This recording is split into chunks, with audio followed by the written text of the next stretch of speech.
అందరికీ నమస్కారం. ముందుగా మన ఛానల్ని ఎవరైనా ఫస్ట్ టైం చూస్తున్నట్టయితే ప్లీజ్ సబ్స్క్రైబ్ చేసుకోండి. అలాగే పక్కనే ఉన్న బెల్ ఐకాన్ కూడా క్లిక్ చేయండి. అప్పుడే మేము పెట్టే ప్రతి వీడియో మీకు నోటిఫికేషన్ రూపంలో వచ్చేస్తుంది. ఈ వీడియో చూసే ముందు జై శ్రీరామ్ అని కామెంట్ చేసేయండి.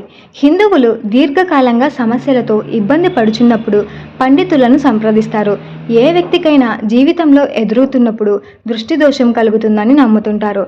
అలాంటి దృష్టి దోషాలు, దిష్టి దోషాలు, నరఘోష, మానసిక వ్యాధుల సమస్యలు, పిశాచ పీడ, భయాందోళనలు వంటివి తొలగిపోవడానికి వారాహి మాత పూజ చాలా విశేషమైనదని పండితులు చెబుతున్నారు.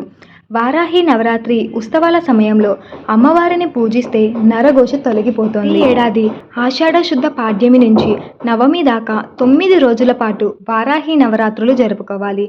ఈ ఏడాది జూన్ 26 నుంచి జూలై 4 వరకు వచ్చాయి. చాలామంది భక్తులు వారి కోరికలు అలాగే నెరవేరాలి అని, కష్టాలు తొలగిపోవాలని నిష్టగా వారాహి నవరాత్రులు జరుపుకుంటారు. ఆ మాత పూజ చేస్తే జరిగే ఫలితం ఏంటో తెలుసుకుందాం. వారాహి నవరాత్రుల సమయంలో పూజలు చేసి ఈ ఉత్సవాల్లో పాల్గొనడం వలన ఐశ్వర్యం కలుగుతుంది, శుభం కలుగుతుంది. ఆధ్యాత్మిక అభివృద్ధికి, శుద్ధీకరణకు కూడా ఇది మంచిది. వారాహి మాత భక్తులు ఈ పూజ సమయంలో అలాగే ఈ పండుగ సమయంలో ఉపవాసం చేస్తూ నిష్టగా పూజలు చేస్తారు.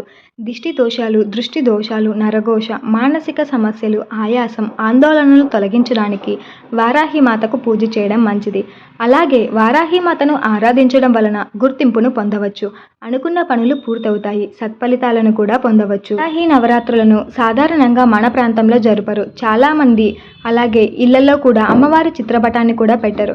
అయినా సరే అమ్మవారికి ఈ నవరాత్రుల సమయంలో పూజ చేయవచ్చు, అందులో తప్పు లేదు. పూజ చేసేటప్పుడు చిన్న ఫోటోను పట్టి ఎర్రటి పూలను సమర్పించి అష్టోత్తరం చదువుకొని పూజ చేయాలి. దీపం, ధూప, అష్టోత్తర నైవేద్య హోమంతో పూజను పూర్తి చేయాలి. సులభంగా పూజ చేసిన అమ్మవారికి ఏదైనా ప్రసాదాన్ని నివేదన చేయాలి.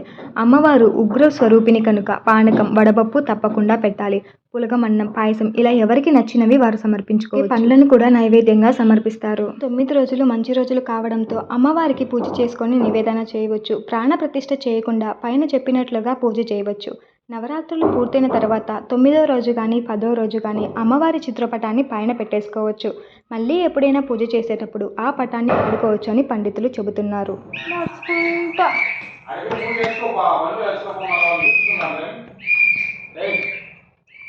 ఇక్కడ మీకు అందించిన సమాచారం, సూచనలు పూర్తిగా నిజమైనవి, ఖచ్చితమైనవని మేము చెప్పలేము. నిపుణుల సూచనల ప్రకారమే మేము ఈ సమాచారాన్ని అందిస్తున్నాము. వీటిని పాటించే ముందు ఖచ్చితంగా దీనికి సంబంధించిన రంగంలోని నిపుణుల సలహాలు తీసుకోవడం మంచిది. హోప్ యూ ఆల్ గైస్, మీకు ఈ వీడియో నచ్చిందని అనుకుంటున్నాను. వీడియో నచ్చితే తప్పకుండా లైక్ చేసి, షేర్ చేసి, సబ్స్క్రైబ్ చేసుకోండి. అలాగే పక్కనే ఉన్న బెల్ ఐకాన్ కూడా క్లిక్ చేయండి. అప్పుడే మేము పెట్టే ప్రతి వీడియో మీకు నోటిఫికేషన్ రూపంలో వచ్చేస్తుంది. ఇలాంటి మరెన్నో వీడియోస్ కోసం, ఇంకా ఎన్నో విషయాల గురించి తెలుసుకోవడానికి ప్లీజ్ మన ఛానల్ని చూస్తూనే ఉండండి.